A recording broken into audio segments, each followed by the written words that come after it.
Let's go to the Lord in prayer. Father, I'm thankful for music. What an encouragement it is that we lift our voices up to you and that we praise and worship your name in music. Music is powerful.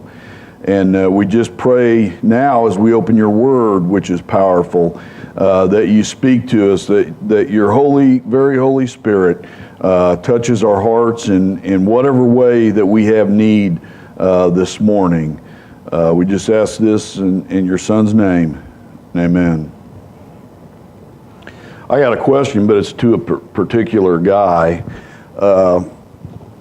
Zane, what are you trained to do? He's Air Force. What are you trained to do? Fight. They train to fight. They don't train to just stand around and look pretty. They train to fight. That's what they're about. That's what their purpose is for our nation, to protect us. For each one of us, we're to prepare ourselves for the unseen battle, if you will, from the enemy to attack and endeavor to deceive me. As a believer, that's his goal, that's his purpose, to deceive us.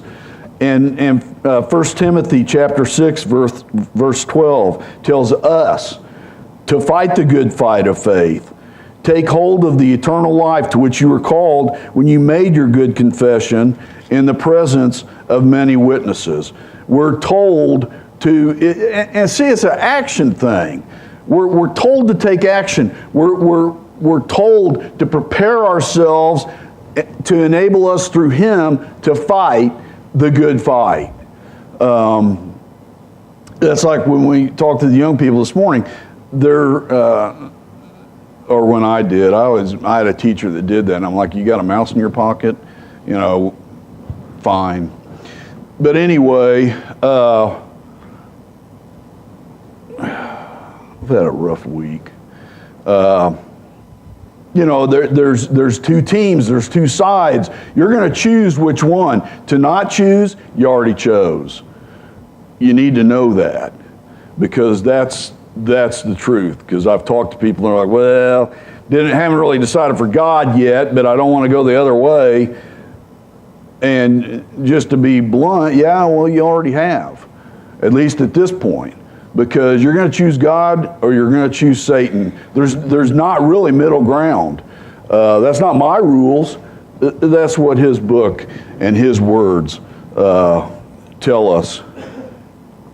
He gives us instruction about the armor of God, and Paul says, stand your ground. And after you've done everything to stand firm. We don't turn. When were the Roman soldiers most vulnerable with the armor that they wore? In the back. As long as they faced, like I'm facing Zane, as long as I faced him, I had the protection of the armor on. But if I turn and book and run, I'm an easy target, and I'm vulnerable in that sense. And that's why he tells us and that we're to resist the devil, standing firm in the faith, our faith of and for God, in 1 Peter 5:9. And James tells us, submit yourselves therefore to God. Resist the devil, and he'll flee from you. There's been many battles over time that an army had to hold a position. They had to stand firm. They couldn't just give up that position. They were called to stand firm, and we need to understand in a spiritual sense that and to stick to it, that we hold our ground. Remember, I've said before, we draw that line in the sand and we say, I will not cross that line. I will stand firm. I will stand fast for Jesus Christ.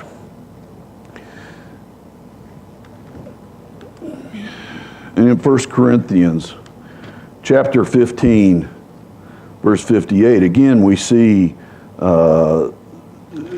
this spoken of. Therefore, my dear brothers, stand firm. Let nothing move you. Always give yourselves fully to the work of the Lord, because you know that your labor in the Lord is not in vain. We don't stand firm. We don't stand by our own initiative, our own abilities, our own strength. It's about God in us that allows us to stand firm, that allows us to resist Satan. And in resisting, we don't budge on the truth. You know, it gets so mixed up these days. There's not an absolute truth. I mean, there's a lot of gray areas, okay, in the right and wrong thing. Maybe it's right sometimes. Amber took a college course, and I'd always tell her to give me her books, mainly because I wrote her papers. But anyway, don't tell them at UCM. What was that one book? Oh yeah, you know, the book. Okay, none of those. But anyway, it basically was that circumstances dictate what I'm going to do. You know, it isn't if it's right or wrong, it's just the circumstance dictates whether I want to do what's right or whether it's permissible to do what's wrong. And that's not biblical at all. And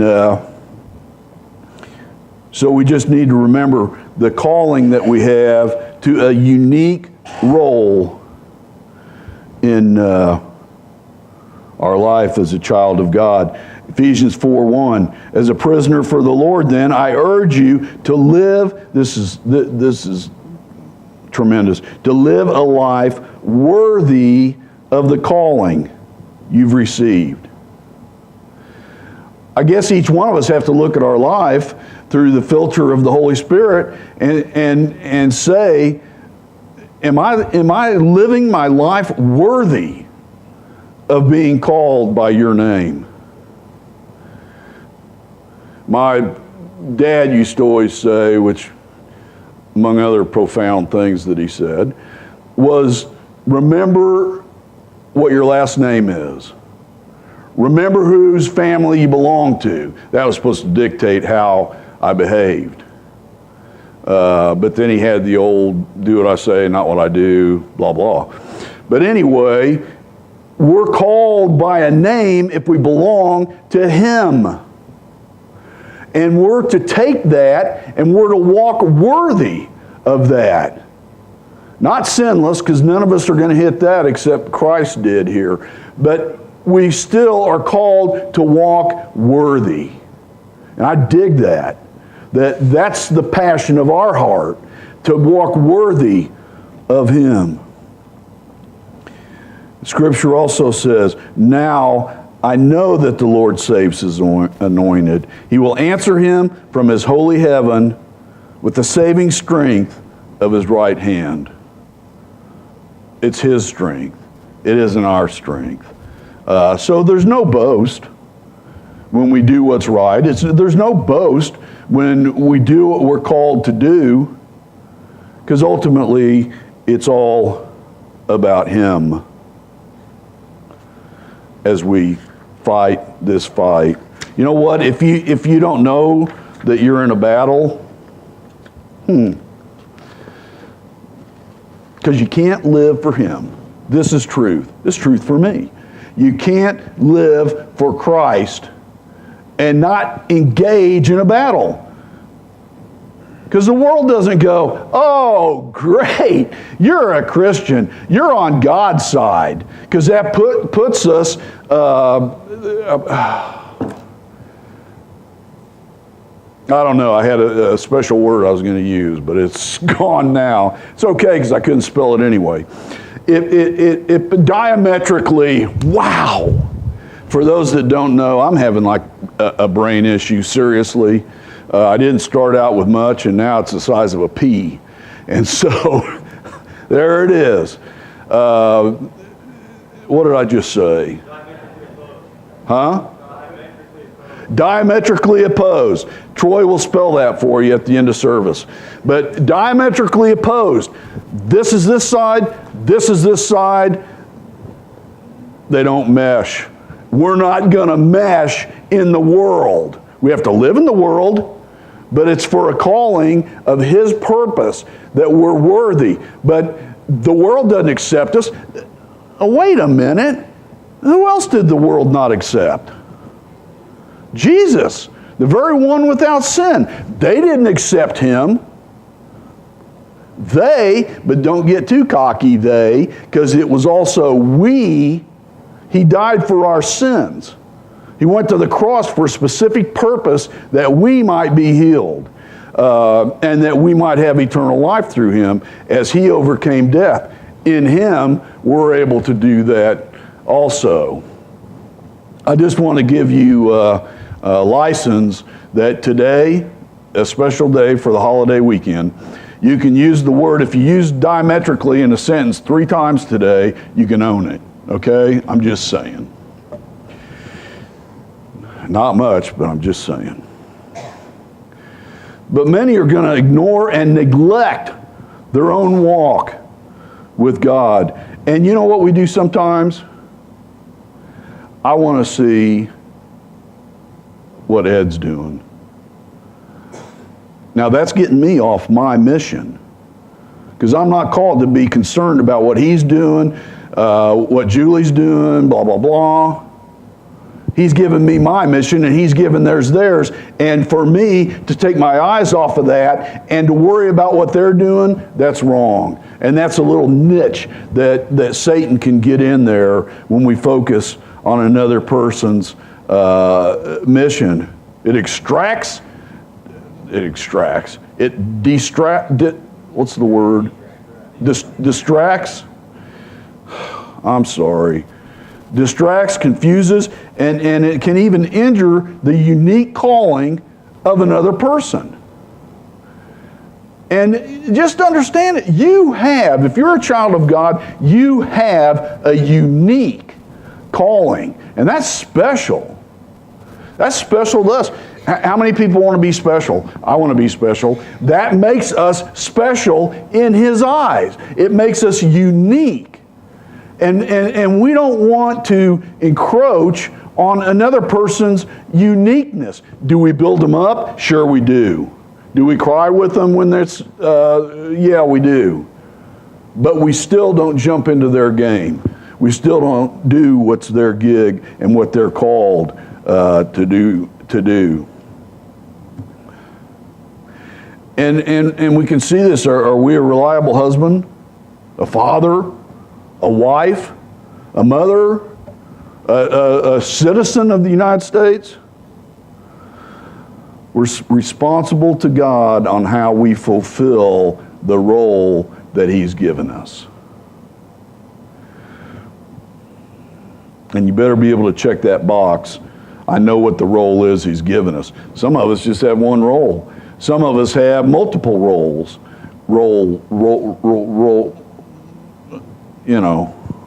Stuff. That's going to be my fill-in word today. We have multiple ones. But it's no more important that I stand here and bring God's word than it is for you to do what He's called you to do. There's no hierarchy in us. He's called me to do what I do, and He's called you to do what you do. And that's not doo-doo. I crack myself up sometimes. My mother-in-law goes, "You're pathetic." But that's true. But the enemy loves to distract us by wanting us to judge others, which isn't, now that's another sermon I'm not going to get into, and fault finding. Isn't it so easy? I mean, I'll just tell you, I can tell each one of you your own faults. I can. But I can't tell you mine, because I don't think I have any. Oh, wait, that's not right. That's really wrong. But that's what we do. We can tell each other, your fault. That's why sometimes somebody's come up to me and said, well, is this right or wrong, or do I need to stop doing this, whatever, behavior or whatever? I said, I'm not going to tell you that. But I know who will. The Holy Spirit will come, and the Holy Spirit, if He says stop, then you stop. You don't need me to tell you. You know what? Nobody in this world, I don't care who they are, because there's something God's put innately in us. There's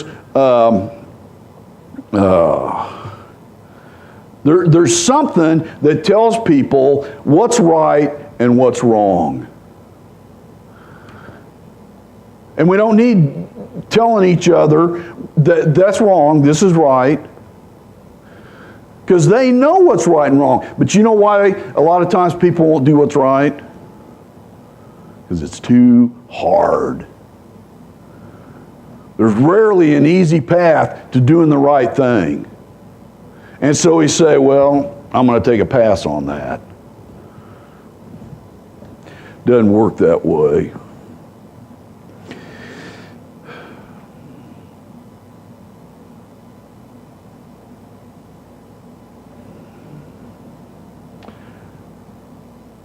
Well, here's an example. Peter, after he had turned his back on the Lord, but he came back. The Lord brought him back. But John chapter 21, verses 20 and 22 says this. Peter turned and saw that the disciple whom Jesus loved, that's John, was following them. This was the one who had leaned back against Jesus at the supper and said, Lord, who's going to betray you? Now taking up the account in verse 21. When Peter saw him, he asked, Lord, what about him? See, he's already off his mission. He's like, well, what about him? Jesus said this. Jesus answered, if I want him to remain alive until I return, what is that to you? You must follow me. What he does, what she does, he, she, whatever, that's not it. And I don't mean this that it's not my concern, but it's not to take the attitude of Peter. Well, what about him? Well, what about her? Because Christ is going to say the same thing to us. That's not for you to worry about. If I choose to do this with them, that's between them and me. Not you. This is a situation where three's a crowd, so to speak.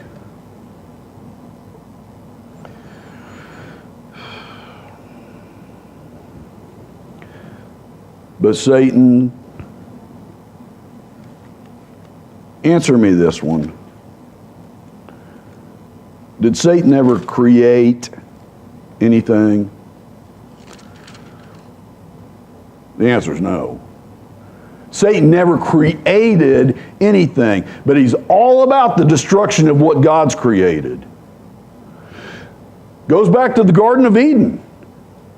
I'm going to deceive these people, which they were willing participants, but I'm going to destroy this Eden that God has prepared. And this is what Satan is all about in John chapter 10, verse 10. The thief, who we've already identified, comes only to steal and kill and destroy. That's his purpose. I've come that they may have life and have it to the full. See, I'm going to use this word twice, and then, I'm going to get close to owning it. But that's about diametrically opposed as you can get. One comes to steal, kill, and destroy. One comes that you may have life, and then you may have life eternal. Because the thing is, we're all going to live eternally. It just depends on our address. I'm just saying. Thanks for that amen, sister.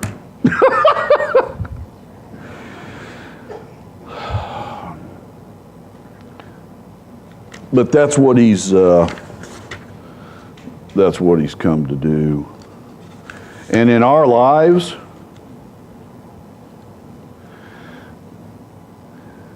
any of you ever feel like you're on the sea and it's just so turbulent? Is your life ever like that? Mine's not. Mine's always 5 by 5. No, I have the same issues. Something comes up and it's like, whoa. And it just feels like we're in a boat, and it's scary because the boat's rocking, the sea's crazy. And, well, wait a minute, there was 12 guys that were in a boat with who? Yes, Jesus. They were in a boat with him, and they're like, basically, paraphrase, Jesus, what's going on? The boat's going crazy. The waves are so high, we may die.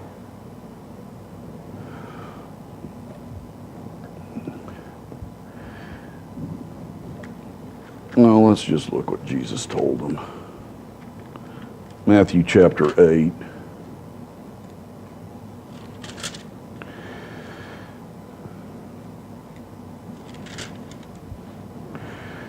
Then he got into the boat and his disciples followed him. Without warning, a furious storm came up on the lake, so that the waves swept over the boat.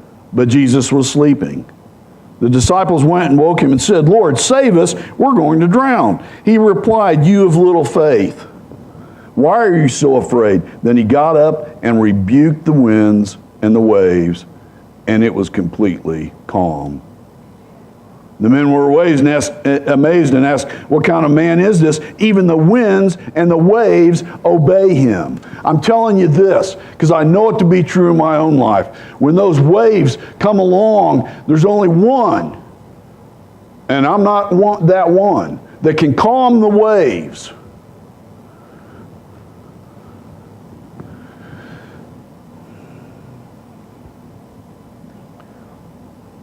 The waves of life. Maybe somebody calls you up and says, "Hey, you know what? We're getting a divorce."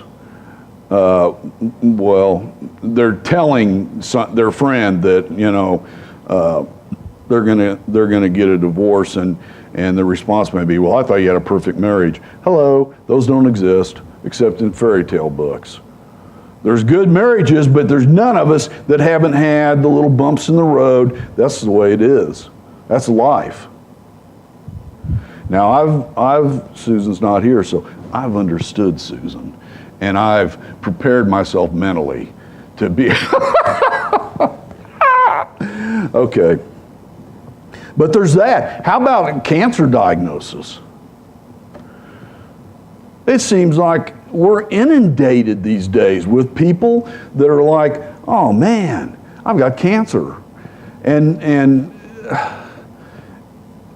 some of it's bad, like my mother-in-law and my brother-in-law. I mean, by the time he found out, he had stage 4 pancreatic cancer, and it was like woof, all over, metastasized.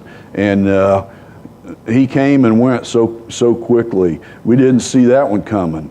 Other illnesses, the woman on the prayer list, I bought some bats from Phoenix Bat that commemorate cancer. People that have died of cancer, and the lady I got to talking about she's a sister in Christ, but she said, "I'm going in for my 3rd brain surgery, not malignant, at least at this point, but it's something they still have to do surgery on." And she said, "I'm 27 years old, I've got," it was either 2 or 3 kids. I think maybe it was 3. 27? But she's fighting that, and she's dealing with that. I said, "Well, if you don't mind, I'm going to be praying for you, and if you don't mind, again, I'm going to put you on our prayer list." But anyway, that's who she is. But cancer, non-malignant tumors, all of that can just be something that we have to fight. It can be a storm, the same way a storm of that unemployment brings. And we don't have that as much now, but there was a time when there was a high degree of unemployment, and people were like, "Man, I just lost my job, and I'd been there for however many years, and that's a storm, and depression." I can't remember the percentages, so I'm not even going to try and whatever. But there's a huge percentage of people that, are you depressed? I'm depressed. I'm not saying for me. I'm just saying they're dealing with the depression. And that's a storm. That's a storm in somebody's life. And that's a real thing. The secretary that we used to have down at the shop, she's passed, and her husband's passed. But anyway, he was the mayor of Independence at one time. And but he got a depression, and it was so bad. He didn't even want to, he wasn't lazy, but he didn't even want to get out of bed. It was that fierce. And he was finally able, with people praying for him and through prayer, it was God's purposes to bring him out of that. But it's a real thing. If you haven't had it, then you don't know. But it's a storm that we have to live with, that we need to turn over to God.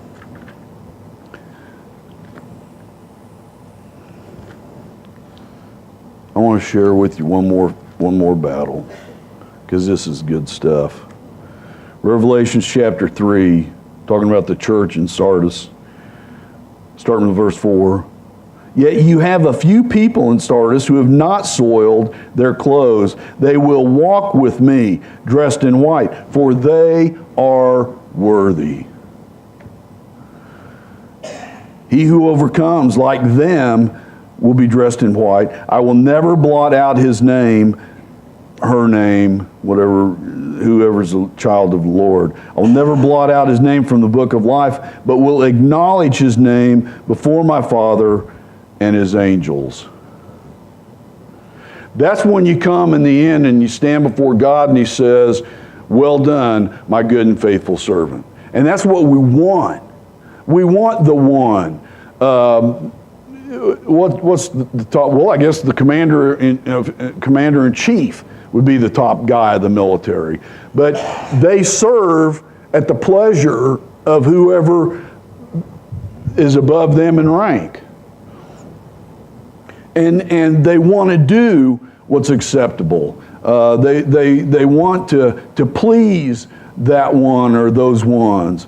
And the same way that with God, we want to please him by doing the very things that we're called out to do.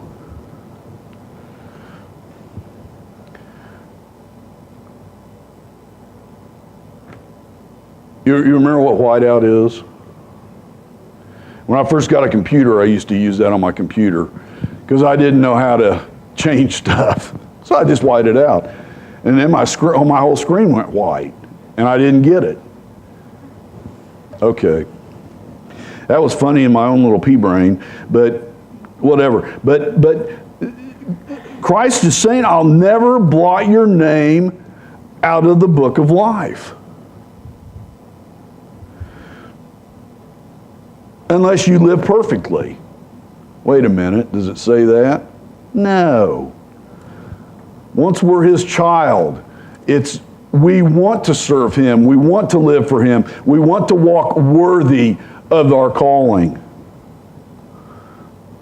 But he said, once you're in the book, there's no spiritual whiteout on such a thing. And he'll acknowledge our name before the Father.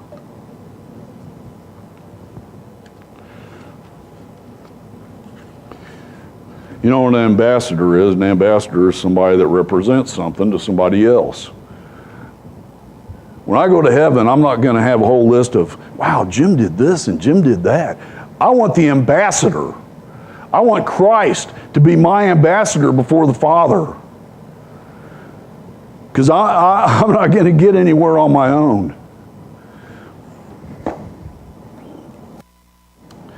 I'm just telling you, fight the good fight. We're called to train and we're called to fight, and that's not a violence. It's just the opposition to God. My mother-in-law's got me kind of on a kick of watching these old-timey movies. And wow, they would talk about God in a correct way. And they didn't curse and those kind of things. We watched, what was that? Shane. Has anybody seen Shane? Well, you guys are pathetic. Yeah, okay. Alan Ladd, is that it? Yeah. But it was a good flick. And, you know, back then, you either wore the white hat or the black hat. You was either on the good team or the bad team. And never the twain shall mix. We want to be on God's team. We want to live for Him. That's just what we want. If it's not what you want, you better reevaluate your life. So let's go to the Lord in prayer. Father, we're so thankful that you love us. You call us to be worthy of the calling, but yet we're unworthy of salvation in ourselves without your Son, Jesus Christ, who in salvation makes us worthy, who in eternal life with the Father in heaven makes us worthy of that. Lord, we're so blessed. We're going to have bumps in the road. We're going to have storms that come into our life, but we don't look at the small picture. We look ahead to the big picture as much as we can.